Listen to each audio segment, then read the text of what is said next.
Dear Joy, sometimes in business, money isn't the only investment you need. Sometimes, you also have to risk your time and your heart to truly understand the story behind what you've built. Sabi nga nila, you will never know unless you try. Itago niyo na lang po ako sa pangalang Kevin. At ito ang aking kwento. Isa po akong business owner dito sa Trinidad, Benguet. At as a business owner, I often got busy that I forgot to check the world I've built. And because of that, I sometimes lose touch with the heart of my business. So one day, I decided to visit one of my cafe. Dahil na rin sa kwento ng kapatid ko na itago na lang natin sa pangalang Yuri. It was Saturday morning at the time. My sister told me about her experience during her stay at my cafe. There, I met a kind waiter. Someone who knew how to listen. Someone who understands without words. And someone who showed empathy to someone in pain. And this ignites my interest to visit my cafe, Ate Joy.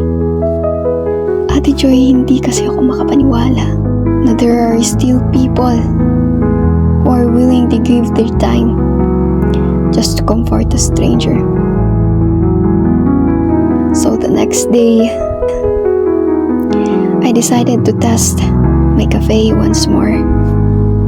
That Sunday afternoon, I disguised myself as a man with disability. When I entered the cafe, Ate Joy, I was hoping to be treated kindly. But instead, I was met with rejection.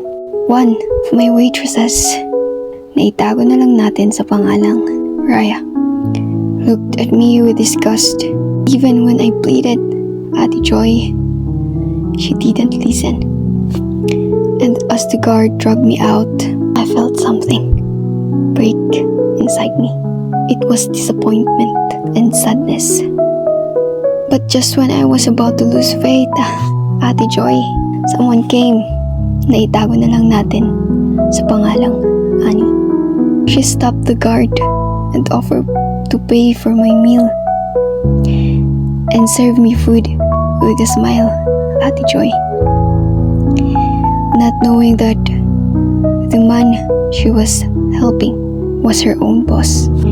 Ate Joy, that moment humbled me. Because for the first time in a long while, I saw genuine kindness. The kind that expects nothing in return. The next day, I went back, this time as myself. With my assistant beside me, she introduced me and everyone was shocked. I explained everything, how I disguised myself to see who among them showed true compassion, especially Raya, who turned pale the moment she saw me. And out of all of them, only Annie did. That day I announced that she would be the new manager of that cafe. That day, I really wanted to fire Raya, but I stopped myself because I realized we all make mistakes and sometimes people deserve a second chance. Because of that experience, Ate Joy, I learned something money could never teach me.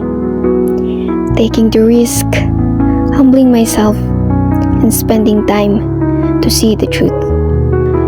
So, to everyone listening, I hope my story reminds you of this. Kindness is a true treasure that money can never buy. Be the person who cares, especially when someone is in need. Because one day, ikaw rin ang mangangailangan ng kabutihan ng iba. At ito po ang aking kwento.